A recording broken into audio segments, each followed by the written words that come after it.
Okay.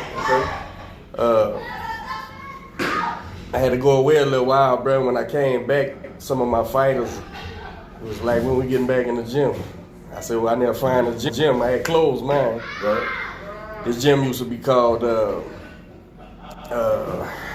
West End Gym. And I came up here and talked to the coach, a friend of mine, and started training my team here.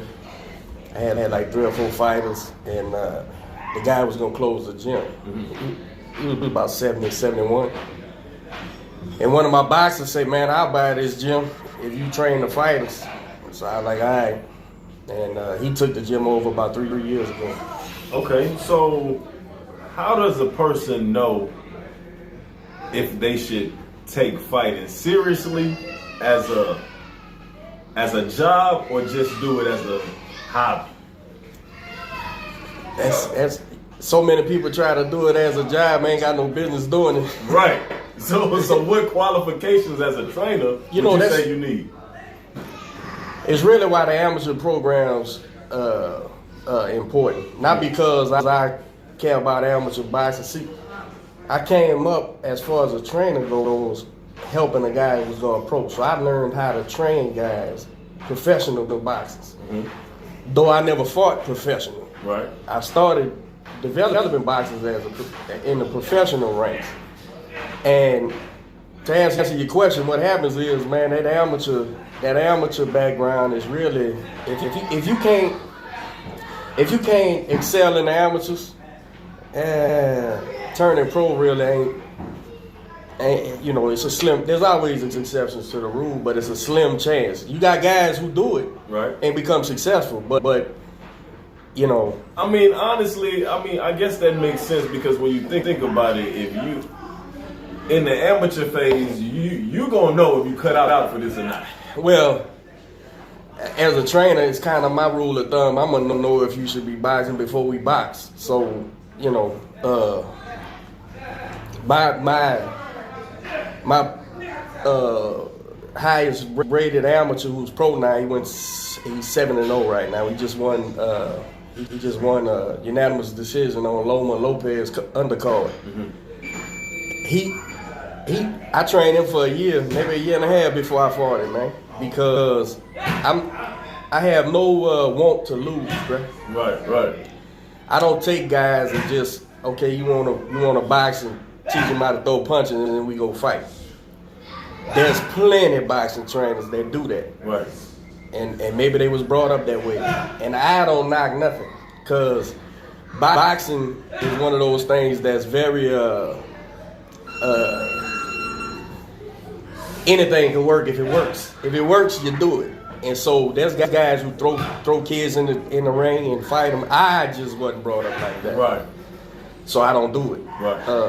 So I make sure a kid has a sound foundation as far as being able to defend himself. Right. Okay. Nerves is gonna catch all of it. Your first fight is your first fight. I don't care if it's 50 people or 100 people in the crowd. Your nerves is gonna be bad.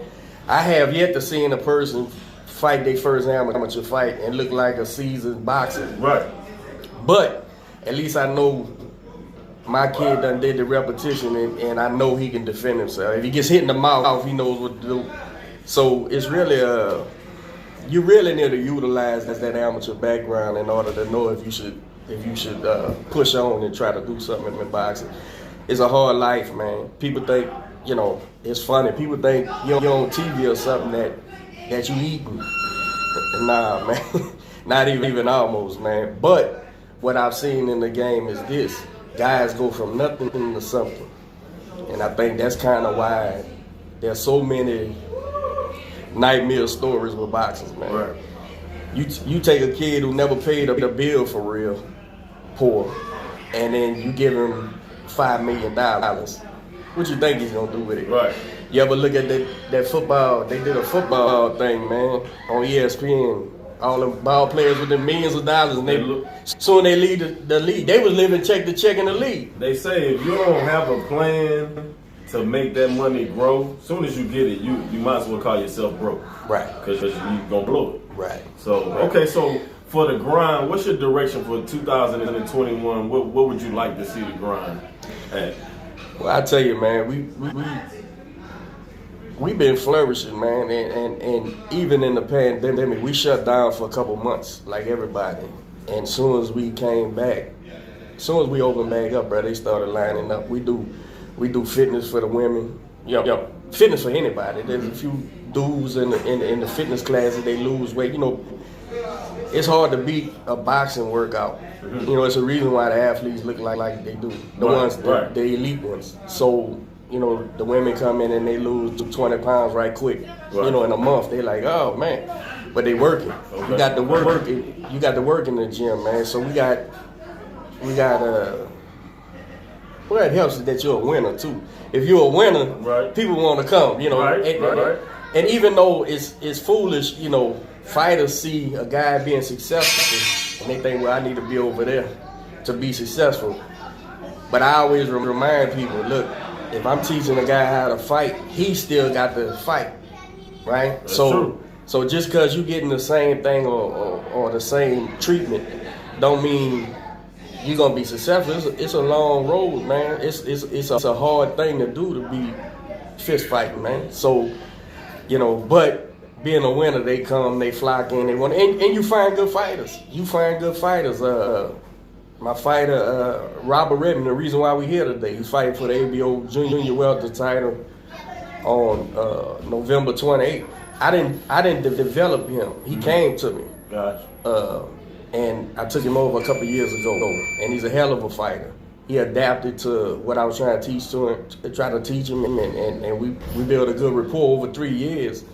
You know, we're friends and I care about him. So, you know, we just gonna keep trying to get, we're gonna keep trying to grow, man, and put out successful amateur fighters, professional fighters, anybody, you know. My whole crew, bro, is positive, man. We don't, you know, if you don't fit in, you ask to leave. Right. If you don't leave, I make you leave. Right. That's how it works, man. So if the people wanted to get in contact with you, if they live in the Houston or Katy area and they wanted to sign up, or how would they get in contact with you? The Grind.Buzz is on the internet, or Google Map the Grind, man, and it'll come up. It'll show your address on West Lil Young, man. Call down, come work out for free. Get your workout in, see if it fits. If you do sign up, we don't, ain't no bank account, nothing. You pay on the first. As long as you paid, you can hang out. Gotcha. Well, that's what's up, man. So what I'm gonna do, like, while we